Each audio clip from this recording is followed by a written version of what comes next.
सुरुवातीला आपण बातमी बघतोय. बुलेटिनमध्ये आज आपण जाणून घेणार आहोत महत्त्वाच्या 3 कोणकोणत्या घडामोडी आहेत त्यावर एक नजर आपण टाकणार आहोत. आणि म्हणजे पहिली बातमी आत्ताची ती म्हणजे लसीकरणाच्या पुढच्या टप्प्याला आजपासून सुरुवात होतेय. ज्येष्ठ नागरिक आणि 45 वर्षांवरच्या व्याधीग्रस्त नागरिकांना या लसीचा डोस दिला जाणार आहे. नवी दिल्लीच्या एम्समध्ये पंतप्रधान नरेंद्र मोदी यांनी कोरोना प्रतिबंधक लस घेतली. आणि त्यानंतर पुढची महत्त्वाची बातमी राज्यातली कारण विधिमंडळाचं अर्थसंकल्पीय अधिवेशन आजपासून सुरू होत आहे. महाविकास आघाडी सरकार समोर या अधिवेशनात आधीपासूनच अडचणींचा डोंगर असल्याचं स्पष्ट दिसतंय आणि त्यामुळे सत्ताधारी मंत्र्यांवर लागलेल्या आरोपांवरून विरोधक सरकारला घेरण्यासाठी सज्ज आहेत. तिसरी महत्त्वाची बातमी मुंबईकरांच्या बजेटला धक्का लावणारी कारण आजपासून रिक्षा आणि टॅक्सी भाडेवाढ लागू झाल्यामुळे रिक्षा आणि टॅक्सीचा प्रवास आता महाग झालाय.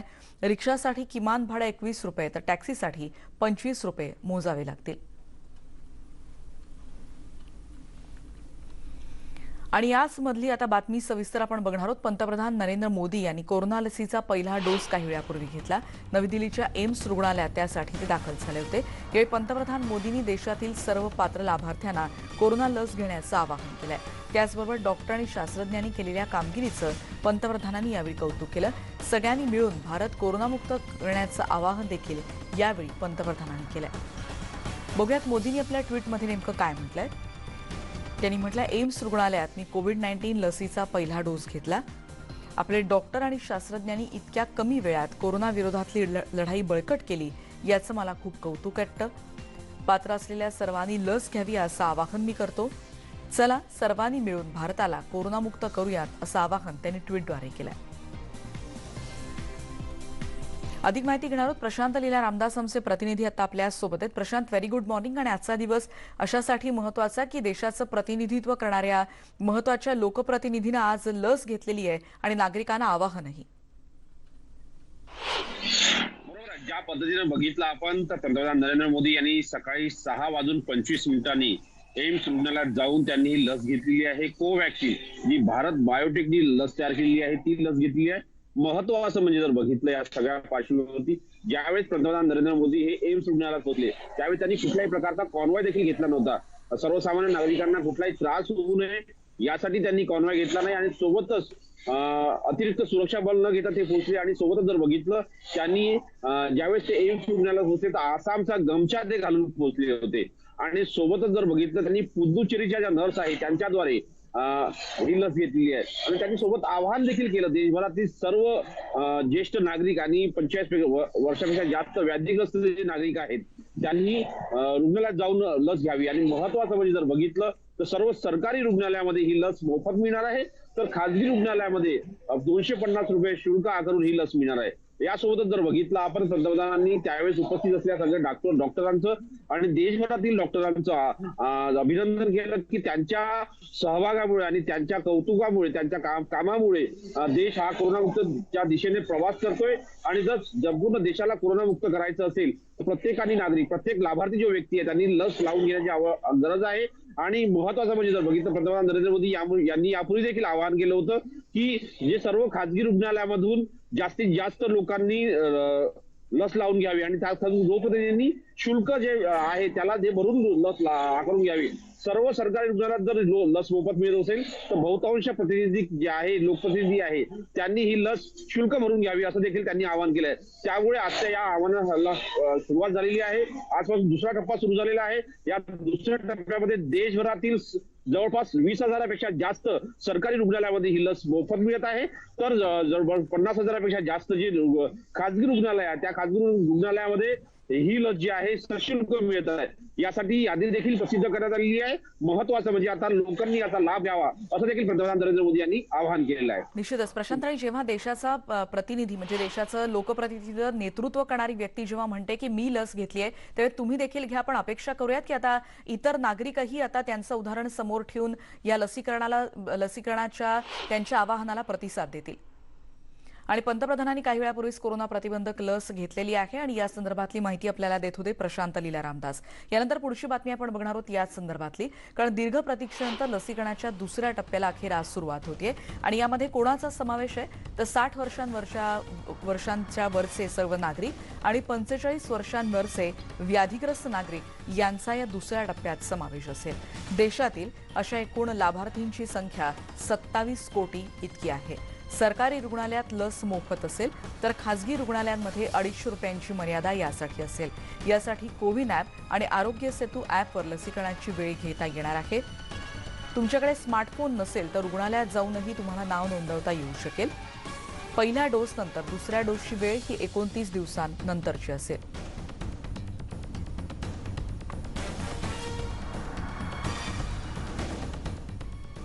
आणि हा दुसरा टप्पा आणि त्या संदर्भात आपण अधिक बोलणार आहोत. आमचे प्रतिनिधी अद्वैत मेहता पुण्याहून आणि सिद्धार्थ गोदाम औरंगाबादहून आता आपल्या सोबत आहेत. आपण सुरुवातीला जातो. अद्वैत आता आपल्या सोबत आहेत. अद्वैत, आजचा दिवस देखील अत्यंत महत्त्वाचा म्हणायला हवा अशासाठी, कारण दुसरा टप्पा सुरू होतोय. कशा रीतीनं पुण्यामध्ये यासाठीची सज्जता आहे, कारण पुण्यानं या सगळ्या मोठ्या काळामध्ये मोठ्या प्रमाणात तिथे संकटांचा सामना करावा लागला होता आणि त्यानंतर आलेला आजचा दिवस दुसरा टप्प्याचा. रेणुका, अत्यंत महत्त्वाचा टप्पा हा आहे, कारण आधी असं वाटलं होतं की कदाचित 1 मार्चपासून लॉकडाऊन लागतो की काय, परंतु सरकारने सकारात्मक पाऊल उचललं आणि लॉकडाऊनच्या ऐवजी लसीकरण मोहिमेला सुरुवात केलेली आहे. आणि 60च्या वरचे जे नागरिक आहेत ते आणि 45च्या वरचे सहव्याधीग्रस्त. पुण्याचा जर विचार केला तर शहरामध्ये 60च्या वरच्या नागरिकांची संख्या साधारणतः 3 लाख आहे आणि जिल्ह्यामध्ये 7 लाख, म्हणजे 10 लाख नागरिक जे आहेत ते या टप्प्यामध्ये लस घेतील. अर्थात लसीकरण जे प्रत्यक्षामध्ये आहे ते सुरळीत व्हायला किमान 7 दिवसाचा कालावधी लागेल असं सांगितलं जाते. त्याचं कारण असं आहे की पहिले 2-3 दिवस नियोजनामध्ये जाणार आहेत. महापौर मुरलीधर मोहोळ यांच्याशी संपर्क साधला मी, त्यावेळेस त्यांनी असं सांगितलं की कोविन ॲप जे असेल त्याच्या चाचण्या ज्या आहेत त्या या 2-3 दिवस चालतील आणि नियोजन जे आहे ते व्यवस्थित केलं जाईल. त्यामुळे प्रत्यक्ष लसीकरणाला कदाचित सुरळीत व्हायला हा आठवडा जाऊ शकेल. पुण्यामध्ये जे ससून रुग्णालय आहे सरकारी, त्यानंतर कमला नेहरू रुग्णालय आहे तेही महापालिकेचं आहे, किंवा राजीव गांधी रुग्णालय येरवड्याचं आणि सुतार रुग्णालय, ही जी 4 रुग्णालय आहेत सरकारची किंवा महापालिकेची, या 4 रुग्णालयामध्ये ह्या 2-3 दिवस कोविन ॲपच्या चाचण्या चालतील आणि आरोग्य विभागाला नियोजन जे आहे ते करायचं. जसं सांगितलं की साधारणतः पुणे शहरामध्येच 3 लाख नागरिक हे 60च्या वरचे आहेत आणि त्या सगळ्यांचं व्यवस्थित नियोजन केलं जाईल. घाई गर्दी न करता शारीरिक अंतर राखून हे लसीकरण करायचं आहे. त्यामुळे आता पुढचे 2-3 दिवस हे चाचण्या पार पडल्या कोविन ॲपच्या आणि नियोजन झालं की मग लसीकरणाला सुरुवात होईल. कदाचित जसं सांगितलं महापौरांनी की प्रत्यक्ष लसीकरणाला थोडासा कालावधी जाऊ शकतो. त्यामुळे आता नागरिकांनी पुढे येणं गरजेचं आहे. जसं आता आपण बघितलं की पंतप्रधानांनी स्वतःच या तिसऱ्या टप्प्यामध्ये लस घेतलेली आहे. कदाचित आता काही राज्यांचे मुख्यमंत्री ही लस घेतील. त्यामुळं एक जे मनोधैर्य आहे, मनोबल आहे ते वाढायला मदत होणार आहे. कारण आपण बघतो की पुण्यामध्ये गेले काही दिवस सातत्यानं कोरोना वाढत चाललेला आहे. 700च्या वरती दैनंदिन रुग्ण जे आहेत ते आढळत आहेत. कालही जवळपास 775 इतके रुग्ण आढळले आहेत. गेले काही दिवस पॉझिटिव्हिटी रेट जो होता तो आता 4.5% इतका खाली होता, पण आता तो 10, 12, 13% जाताना दिसतो आहे. त्यामुळे कुठंतरी लसीकरण जर व्यवस्थित पार पडलं तर याला अटकाव बसू शकतो आणि संभाव्य दुसरी लाट वगैरे जी आहे ती आपण थोपवू शकतो. त्यामुळे आता या तिसऱ्या टप्प्यामध्ये सर्वसामान्य नागरिकांनी सहव्याधीग्रस्तांचा समावेश केल्यामुळं सगळ्यांचं लक्ष असणार आहे की याला प्रतिसाद जो आहे तो कसा मिळतो. अगदी खरं आहे अद्वैत. आपण बघतोय पुण्यातले हे अपडेट्स आणि यानंतर आपण जातोय आमचे प्रतिनिधी सिद्धार्थ गोदाम आता आपल्या सोबत आहेत. सिद्धार्थ, तिथे कशा रीतीनं सज्जता करण्यात आली आहे, कारण हा टप्पा देखील अत्यंत महत्त्वाचा आहे. नागरिकांना कशा रीतीने आवाहन केलं जात आहे आणि समज लस घ्यायची असेल तर त्यासाठी कुठे अप्लाय करायचं आहे किंवा कुठल्या हॉस्पिटलमध्ये यासाठीचं आवाहन काही प्रशासनाकडून केलं जात आहे? रेणुका, देशभरात जे नियम आहेत लस घेण्याबद्दलचे ते औरंगाबादमध्ये लागू आहेत. आपल्याला माहित आहे 60 वर्षावरील जे व्यक्ती आहेत, वृद्ध व्यक्ती असतील किंवा 40 वर्षाच्या वर ज्यांना गंभीर आजार आहेत, या लोकांना आज लस देण्यात येणार आहे. औरंगाबादमध्ये 3 सेंटरमध्ये ही लस आहे आणि जवळपास 3 ते 3.5 लाख जे लसीचे लाभधारक आहेत 60 वर्षाच्या वरचे आणि गंभीर आजार असलेले 3 ते 3.5 लाख लसी या ठिकाणी देण्यात येणार आहेत. महत्वाचं असं आहे की सरकारी रुग्णालयामध्ये ही लस दिली जाणार आहे अशा पद्धतीची घोषणा जरी झाली असली अजूनही खाजगी रुग्णालयाला तसे निर्देश औरंगाबादमध्ये नाहीत किंवा त्यांच्यापर्यंत लस पोहोचलेली नाही. त्यामुळं आज खाजगी रुग्णालयामध्ये लस देण्यात येणार नाही. औरंगाबादमध्ये जवळपास आठवडाभर जाईल. त्यानंतर खाजगी रुग्णालयामध्ये 250 रुपयाला ही लस दिली जाणार आहे. महत्वाचा विषय असा आहे की औरंगाबादही आता जवळपास दररोज 300च्या जवळपास पॉझिटिव्ह रुग्ण येतात आणि 3 ते 4 रुग्णांचा मृत्यू होतोय. त्यामुळे औरंगाबादमध्ये दुसऱ्या टप्प्यातील कोरोना हळूहळू वाढते आणि आता लसीकरणाला सुरुवात झालेली आहे. रेणुका, आपल्याला माहिती आहे की आरोग्य विभागाच्या अनेक डॉक्टर्स असतील, कर्मचारी असतील, यांनी लस घेतलेली नाही. ही का नाही घेतली हा वेगळा विषय आहे. मग आता 60 वर्षावरील किंवा 40 वर्षावरील आजारी व्यक्तींना आज लस दिली जाणार आहे. आरोग्य विभागाच्या डॉक्टरांनी लस घेतली नसेल, ज्यांना सगळं माहीत आहे की ही लस चांगली आहे, ही लस घेतली पाहिजे, तरी काही डॉक्टर्स असतील, कर्मचारी असतील, थोडेसे घाबरलेले आहेत. आता सर्वसामान्य 60 वर्षाच्या वरचे आणि 40 वर्षावरील गंभीर आजार असलेले लोक या लसीला किती प्रतिसाद देतात हे पाहावं लागेल. मात्र जिल्हा प्रशासन असेल किंवा महानगरपालिका प्रशासन असेल यांनी पूर्ण तयारी या ठिकाणी करून ठेवण्यात आलेली आहे. निश्चितच सिद्धार्थ गोदाम आपल्याला माहिती देत होते आणि पुण्याहून देखील आता आपण अपडेट्स घेतल्या. यानंतर आपण जातोय तुषार आता आपल्या सोबत आहेत नागपुरातून आणि त्याचबरोबर प्रशांत बाग देखील आता आपल्या सोबत आहेत आणि या दोघांकडून आता आणखीन माहिती घेणार आहोत. सुरुवातीला जाऊयात नागपुरात. आपण अशासाठी नागपुरात सुरुवातीला कारण तिथे काही दिवसांपासून आपण बघतोय कोरोनाच्या रुग्णांचं प्रमाण विदर्भात वाढलेलं होतं आणि त्या दृष्टीनं काही ठिकाणी लॉकडाऊन देखील लावावा लागलेला होता. या संदर्भात अधिक माहिती घेऊयात. तुषार, तिथे कशा रीतीनं तयारी करण्यात आली आहे? कारण इथे कोरोना प्रतिबंधक लस घेणं जास्त तत्परतेनं घेणं जास्त गरजेचं असं वाटतं का आणि त्या दृष्टीनं कशा रीतीनं तिथे तयारी केली जाते? निश्चितच जर का बघायचं झालं तर महाराष्ट्रामध्ये विदर्भ हा सर्वात जास्त कोरोना हॉटस्पॉट बनलेला आहे. त्या अनुषंगाने प्रशासनाने देखील तसेच पावलं उचललेली आहे. आज जर बघायचं झालं तर आजपासून जे ज्येष्ठ नागरिकांना लसीकरणाची मोहीम सुरू होत आहे. नागपूर महानगरपालिका हद्दीमध्ये 12 केंद्र उभारण्यात आलेले आहेत. तर ग्रामीण भागामध्ये 15 असे एकूण 27 केंद्रावर हे लसीकरण करण्यात येत आहे. हा तिसरा टप्पा आहे नागपूरमधला. तर का पहिले 2 टप्पे बघायचं झालं तर पहिल्या टप्प्यामध्ये आरोग्य विभागाचे जे आरोग्य सेवक होते त्यांचं लसीकरण झालं होतं. दुसऱ्या टप्प्यामध्ये जे फ्रंटलाईन वर्कर होते त्यांचं लसीकरण झालं. आता तिसऱ्या टप्प्यामध्ये ज्येष्ठ नागरिक आणि 45 वर्षाच्या वयाच्या वरचे नागरिक ज्यांना गंभीर आजार आहे त्यांना देखील लसीकरण करण्यात येणार आहे.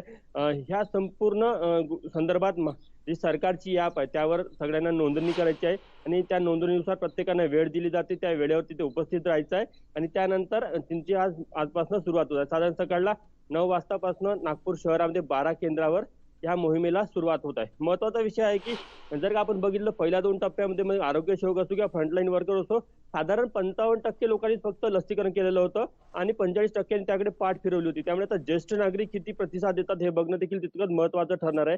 जर का आपण बघितलं तर मागच्या 1 महिन्यामध्ये एकट्या नागपूर शहरामध्ये 15,000च्या वर रुग्ण आढळले. त्यामुळे तुम्हाला कल्पना येईल की कितीही गंभीर स्वरूप नागपूर शहर असो किंवा अमरावती, यवतमाळ, विदर्भातले जे काही प्रमुख जिल्हे आहेत त्या सर्व जिल्ह्यामध्ये ही स्थिती आहे आणि सर्व जिल्ह्यामध्ये आजपासून ही मोहीम सुरू होत आहे.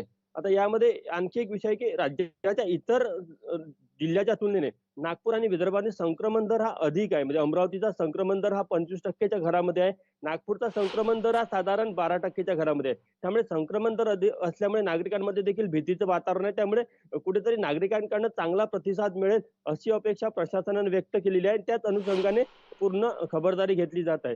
आता वॅक्सिन संदर्भात 2 आपल्याकडे वॅक्सिन आहे. एक म्हणजे कोवॅक्सिन आणि कोविशिल्ड. ज्या केंद्रावर जी वॅक्सिन उपलब्ध असेल तीच वॅक्सिन दिली जाईल.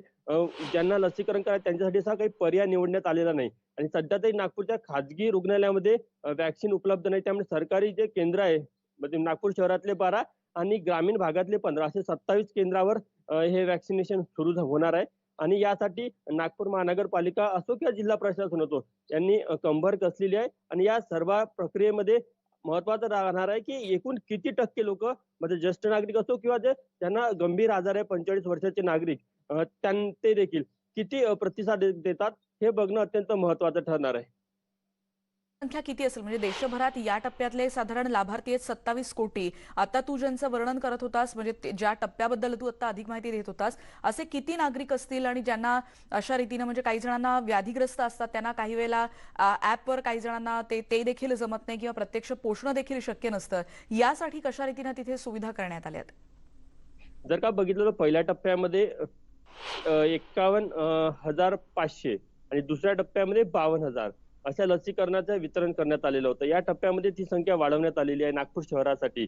तर त्यामध्ये 50% लोकांनी जे व्हॅक्सिन घेतलं पहिल्या टप्प्यामध्ये, 50-45% जे लोक ज्यांनी घेतलं नाही त्या देखील व्हॅक्सिन अवेलेबल आहे. आणि महत्वाची गोष्ट ही आहे या मोहिमेमध्ये की जे पहिल्या टप्प्यामध्ये राहून गेले, ज्यांनी नोंदणी केली असेल, ते उपलब्ध आले नसेल किंवा ज्यांची नोंदणी झालीच नव्हती, अशांना देखील या टप्प्यामध्ये संधी मिळणार आहे. त्यामुळे आता नागपूर शहरामध्ये साधारण जर का बघायचं झालं तर या टप्प्यामध्ये 50,000च्या वर लक्ष्य आहे नागपूर महानगरपालिकेचं. आणि त्या अनुषंगाने पूर्ण नागपूर महानगरपालिकेकडनं तयारी केली जात आहे. ही संख्या वेगवेगळ्या शहरांमध्ये वेगवेगळी आहे. लोकसंख्येच्या आकारावर ती लोकसंख्या म्हणजे मुंबई असेल, ठाणे असेल, ती ही लाखाच्या घरामध्ये आहे. हो. पुणे असेल तिथे देखील लाखाच्या घरामध्ये आहे. जसं जसं शहरांची लोकसंख्या असेल त्या अनुषंगाने ही मोहीम राबवली जात आहे. नागपूर शहरामध्ये सध्या तरी या टप्प्यामध्ये 52,000 लसीकरण होणार आहे. निश्चितच आपण अपेक्षा करूयात की जास्तीत जास्त नागरिकांनी या लसीचा लाभ घेणं गरजेचं आहे. दुसऱ्या टप्प्यातली ही मोहीम आता सुरू होते व्यापक लसीकरणाची, आणि या संदर्भात अधिक बोलणार आहोत आपण. नाशिकला जाणार आहोत. आमचे प्रतिनिधी प्रशांत बाग आता आपल्या सोबत आहेत. प्रशांत, परवाची मला तुमची लिंक आठवते. काही वेळा तुम्ही त्यांना सांगत होतात की नाकाच्या खाली नाही, नाकावर मास्क लावायची गरज आहे. इतका आपण म्हणू शकतो की बेजबाबदार नागरिक राज्यभरात आहेत, त्याच्यामुळे कोरोनाचं संक्रमण वाढताना दिसतंय. अशा सगळ्यांना प्रशासनाकडून कशा रीतीने आवाहन केलं जात आहे की लस घेणं किती गरजेचं आहे?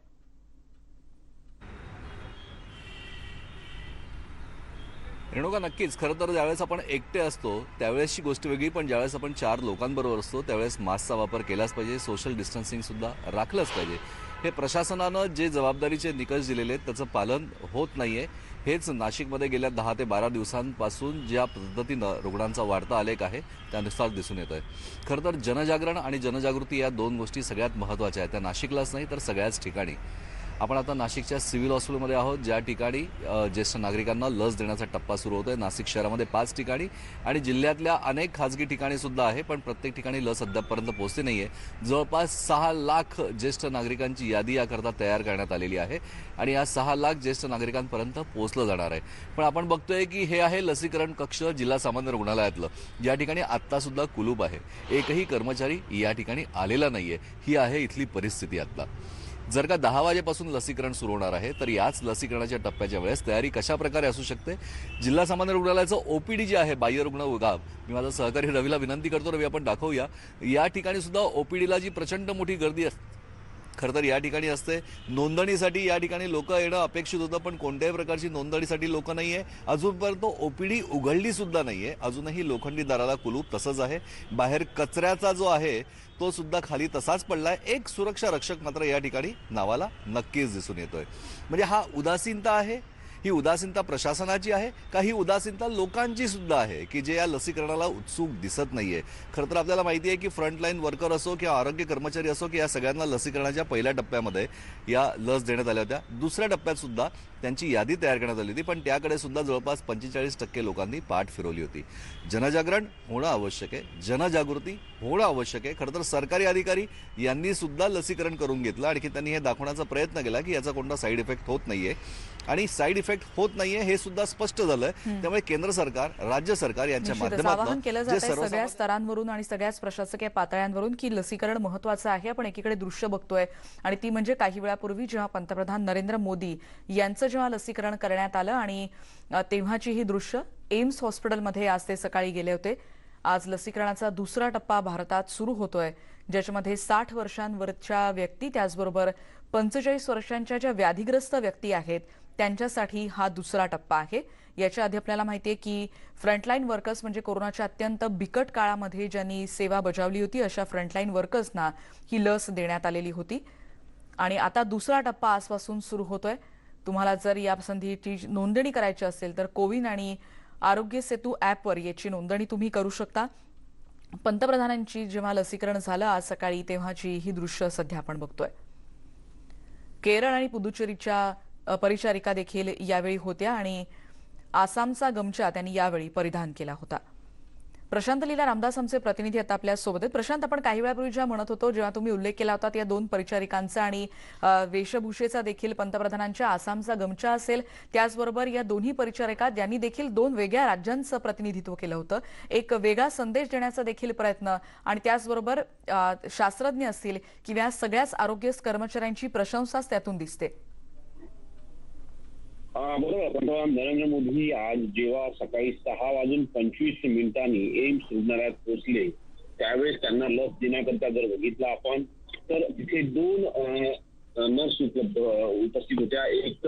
एक केरळच्या नर्स होत्या, दुसऱ्या ज्या नर्स होत्या या पुदुचेरीच्या नर्स होत्या आणि सोबतच त्यांनी आसामचा हा गमछा आसाममध्ये आशीर्वाद रूपाने मानला जातो आणि आपल्याला अनेकदा पाहायला तर पंतप्रधान नरेंद्र मोदी अनेकदा हा गमछा घालून अनेकदा आपल्याला पाहायला मिळालेले आहे. अनेक प्रचार सभांमध्ये देखील त्यांनी आणि जेव्हा कोरोनाची पहिली प्रेस कॉन्फरन्स पहिलं संबोधन त्यांनी देशाला केलं होतं त्यावेळी देखील त्यांनी हा गमछा घातला होता आणि महत्वाचं म्हणजे अनेक प्रसंगाला त्यांनी हा गमछा घालून पुढे आलेले आपल्याला पाहायला मिळाले. तोच गमछा त्यांनी आसामचा हा गमछा घालून ते एम्स रुग्णालयात पोहोचले होते. कुठल्याही प्रकारचा प्रोटोकॉल किंवा कुठल्याही प्रकारची अतिरिक्त सुरक्षा जी पंतप्रधानांना सुरक्षा व्यवस्था असते ती न घेता साधी सुरक्षा व्यवस्था घेऊन साधारणतः आपली 4 गार्ड आणि सोबतच 1 गाडी अशा आधारे ते एम्स रुग्णालयात पोहोचले होते. याचा त्यामागे कारण असं होतं की सकाळी जर बघितलं तर या महामार्ग या रस्त्यावरती मोठी वाहतूक असते त्यामुळे कुठल्याही सर्वसामान्य नागरिकांना वाहतुकीचा त्रास होऊ नये त्यासाठी हा त्यांचा विचार होता आणि त्यातूनच त्यांनी हा निर्णय घेतला होता आणि सकाळी त्यांचं लसीकरण करण्यात आलं. प्रवीण दरेकर भाजपचे नेते आता आपल्या सोबत आहेत. प्रवीणजी, आपण बघतोय की कशा रीतीने आज दुसरा टप्पा सुरू होतोय आणि पंतप्रधानांनी एकीकडे आवाहन देखील केलंय की चला देश कोरोनामुक्त करूयात आणि त्यासाठी दुसऱ्या टप्प्यात त्यांनी म्हटल्याप्रमाणे आज त्यांचंही लसीकरण झालं. नाही, खरं म्हणजे मोदी साहेबांनी कोरोनाच्या काळात सुरुवातीपासून ते आजपर्यंत अगदी कोरोनाची लस येईपर्यंत जे काम केलं ते अभूतपूर्व आहे, अगदी जगाला प्रेरणा देणार आहे. आणि आता मला विचारायचंय, जे मोदी साहेबांवर टीका करत होते की स्वतः लस घ्या, स्वतःचं लसीकरण करा, मला वाटतं मोदी साहेबांनी आता त्या ठिकाणी लसीकरण करून घेतलेलं आहे आणि त्याच्यामुळे न करायचं काही कारण नाही आणि विरोधकांच्या पण त्या टीकांना आता उत्तर मिळालेलं आहे. पण मोदी साहेबांच्या दृष्टीनं तो फार काही महत्वाचा विषय नाहीये. परंतु आज पुन्हा एकदा आत्मविश्वासानं जो काही आता छोटा मोठा त्या ठिकाणी कोरोना आपल्या देशामध्ये तो मुक्त करण्यासाठी एक प्रचंड आत्मविश्वास या टप्प्यावर स्वतःचं लसीकरण करत मोदी साहेबांनी दिलाय हे आपल्याला त्या ठिकाणी समजून येईल. निश्चितच. धन्यवाद प्रवीणजी तुमच्या प्रतिक्रियेबद्दल. आपण बघतोय की पंतप्रधान मोदींनी आज सकाळी ही कोरोना प्रतिबंधक लस घेतली आणि एम्स रुग्णालयात ते आज सकाळीच पोहोचले होते तेव्हाची ही दृश्य सध्या आपण बघतोय. आणि चला देश कोरोनामुक्त करूया असं आवाहनच एक प्रकारे पंतप्रधानांनी आपल्या ट्विटमधून आणि या अभिप्रायामधून देखील केलेलं होतं. आणि या संदर्भात आपण अधिक बोलणार आहोत कारण लसीकरणाचा हा महत्वाचा टप्पा आणि महाराष्ट्र टास्क फोर्सचे प्रमुख डॉक्टर संजय ओक देखील आता आपल्या सोबत आहेत.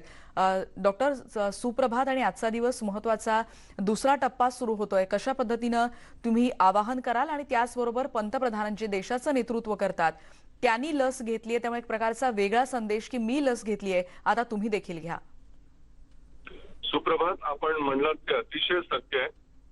मीही सकाळीच दूरदर्शनवरती ही बातमी बघितली आणि माझा खरोखरच अभिमानानं भरून आला. एक असा पंतप्रधान आम्हाला लाभलाय की जो आपला टर्न येईपर्यंत, जो आपली पाळी, आपल्या वयोगटाचा फेज सुरू होईपर्यंत थांबला, ज्यानं राजकीय पदाचा वापर न करता, अधिकार पदांचा वापर न करता he did not break the queue. हा पहिला महत्वाचा संदेश आहे. आणि दुसरी गोष्ट, ज्या वेळेला तो सेक्टर ओपन झाला, तो वयोगट ओपन झाला, त्यावेळेला he was the first to go. हे खूप कौतुकास्पद आहे. त्यांनी आपल्याला 2 गोष्टी दिल्या, एक तर शिस्तपालन, wait for your turn to come, आणि दुसरी गोष्ट म्हणजे लसीवरती आणि भारतीय लसीकरणाच्या कार्यक्रमावरती संपूर्ण विश्वास. मला असं वाटतं की हा खूप चांगला संदेश आहे आणि आपण सर्वांनी लसीकरण हे एक राष्ट्रीय कर्तव्य समजून जे 2 डोसेजेस आहेत, ज्या इंटरव्हलनी ते आपल्याला घ्यायचे ते आपल्याला घेणं गरजेचं आहे. डॉक्टर, असं वाटतं की ज्याला या लसीला आता संजीवनी संबोधलं जात आहे कारण गेलं वर्ष हे प्रत्येक व्यक्तीसाठी अत्यंत कठीण होतं, ही एक संजीवनी आहे आणि आता पंतप्रधानांनी लस घेतल्यामुळे या लसीकरणासारख्या व्यापक मोहिमेला, ज्याला जागतिक स्तरावर इतक्या मोठ्या प्रमाणात भारताची प्रशंसा होते, या मोहिमेला निश्चितच बळ मिळू शकेल. निश्चित आपण म्हणताय ते सत्य आहे. एकंदरच माझं स्पष्ट मत आहे की भारताने कोरोना हा जगात सर्वात चांगल्या प्रकारे हाताळलेला आहे आणि जागतिक लसीकरणाच्या संख्येचा विचार केला तर भारतामध्ये जी संख्या आहे ती जगामध्ये क्रमांक 1 ची आहे. आपलं प्लॅनिंग चांगलंय, ठीक आहे, थोड्याफार सॉफ्टवेअर मध्ये अडचणी आपल्याला आल्या, परंतु त्या कुठे येत नाही, त्या प्रत्येक ठिकाणी येतात. तेव्हा मला वाटतं आजचं माननीय पंतप्रधानांनी लस घेणं हे इनफॅक्ट ज्यांचं वय जास्त आहे, ज्यांचं वय 65च्या पुढे आहे, अशा लोकांनाही दिलेला हा संदेश आहे की चला आपण आपलं लसीकरण करून घेऊया. लसीकरण ही एक संजीवनी आहे, आपण म्हणलं ते सत्य आहे. तो कदाचित अंतिम शब्द नसेल कोरोनाच्या बाबतीमधला, पण होतंय काय की लस एकदा दिल्यानंतर तुमच्या शरीरामध्ये ज्याला प्रतिबंध म्हणजे अँटीबॉडीज असं आपण म्हणतो ती तयार व्हायला लागते. आणि त्याच्यामुळेच हा लसीकरणाचा टप्पा अत्यंत महत्त्वाचा आहे. डॉक्टर संजय, तुम्ही कशा रीतीनं आता जे नागरिक आहेत किंवा या टप्प्यातले नागरिक आहेत किंवा येणाऱ्या पुढच्या टप्प्यात जेव्हा आपल्या सगळ्यांनाच जेव्हा लसीकरण केलं जाणार आहे, या सगळ्यांसाठी किती महत्त्वाचं असणार आहे लसीकरण याविषयी देखील सांगाल? अतिशय महत्वाचं असणार आहे, कारण मी एक म्हणलं तसं की लसीकरणानंतर आपल्याला सिव्हिअर पद्धतीचा करोना ज्याच्यामुळे आपण आयसीयू मध्ये दाखल व्हाल याची शक्यता दुरावायला लागते, कमी व्हायला लागते आणि आपल्या शरीरामध्ये अँटीबॉडीज तयार होतात. तेव्हा मला वाटतं हा अत्यंत महत्वाचा टप्पा आहे. जेव्हा आपल्याला मेसेज येईल आपल्या रजिस्ट्रेशन नंतर, तेव्हा आपण जरूर जाऊन ही लस घ्यायला पाहिजे. डॉक्टर, कशा रीतीनं म्हणजे आपण बघतोय की एकीकडे 2 ऍप्स देखील आहेत, म्हणजे कोविन असेल, आरोग्य सेतू आहे, पण काही या टप्प्यातले जे विशेष नागरिक आहेत ज्यांना व्याधीग्रस्त आहेत, कदाचित त्यांना स्वतःहून जाणं शक्य होत नसेल, काही ज्येष्ठ नागरिक असतात ज्यांना मोबाईल वापरणं शक्य नसतं, ऍप वापरणं ही कदाचित त्यांना आणखीन कठीण गोष्ट असू शकते. अशा व्यक्तींपर्यंत किंवा अशा नागरिकांपर्यंत पोहोचण्यासाठी कशा पद्धतीनं प्रयत्न केले जात आहेत किंवा त्यांच्यासाठी काही सोयी उपलब्ध करून दिल्या जात आहेत का, की जेणेकरून त्यांना देखील सुलभ रीतीनं या लसीकरण मोहिमेत सहभागी होता येईल? अतिशय उच्च स्तरावरच्या अधिकाऱ्यांची लसीकरण समिती काम करते आहे. त्याच्यात टास्क फोर्स इन्व्हॉल्व्ह होत नाही, परंतु आपण जे म्हणतो ते सत्य आहे की सगळेच तांत्रिक दृष्ट्या इतके प्रगत नाहीत. मी तर असं म्हणेन की भारतातल्या सगळ्यांच्याच कडे ज्याच्यावरती व्हॉट्सअप आणि बाकीचे मेसेजेस येऊ शकतात असे फोन्स नाहीत आणि अशाही वर्गापर्यंत आपल्याला पोहोचणं गरजेचं आहे. वयोवृद्ध नागरिकांची संख्या आपल्याकडे अधिक आहे, तेव्हा मला वाटतं खासगी क्षेत्राला दिलेली परवानगी आणि याच्या पुढचं पाऊल असेल की घरामध्ये जाऊन लसीकरण करायचं आणि त्याची यथायोग्य नोंदणी करणं आणि फॉर्म भरून घेणं. आणि म्हणजे खात्री आहे की पुढच्या एका महिन्यामध्ये आपण हे पुढचंही पाऊल उचलू. धन्यवाद डॉक्टर संजय ओक, तुम्ही आमच्याशी संवाद साधला आणि लसीकरणाचा अत्यंत महत्त्वाचा टप्पा ज्याच्यामध्ये पंतप्रधान मोदींनी आजच्या दिवसाची सुरुवात करताना या टप्प्यात सर्वात प्रथम आज ही लस घेतली आणि तेव्हाची एकीकडे आपण दृश्य बघतोय. एम्स हॉस्पिटलमध्ये ते सकाळीच आज दाखल झालेले होते आणि कोरोना प्रतिबंधक लस आज त्यांनी घेतली आहे त्या क्षणाची ही दृश्य सध्या आपण बघतोय. त्यामुळे चला देश कोरोनामुक्त करूया असं आवाहन देखील पंतप्रधानांनी केलेलं आहे आणि देशभरात देखील तब्बल 27 कोटी लाभार्थी या दुसऱ्या टप्प्यामध्ये असणार आहेत आणि हेच आवाहन पंतप्रधानांनी केलंय की कोरोनामुक्त देश करण्याची जबाबदारी आता आपल्यावर आहे आणि ती आपल्या प्रत्येकाला पार पाडायची आहे. या सगळ्या घडामोडींचा आढावा घेतल्यानंतर इतरही बातम्यांचं येणाऱ्या बुलेटिनमध्ये भेटत राहणार आहोत. आता इथेच थांबतोय. पहा फक्त न्यूज 18 लोकमत.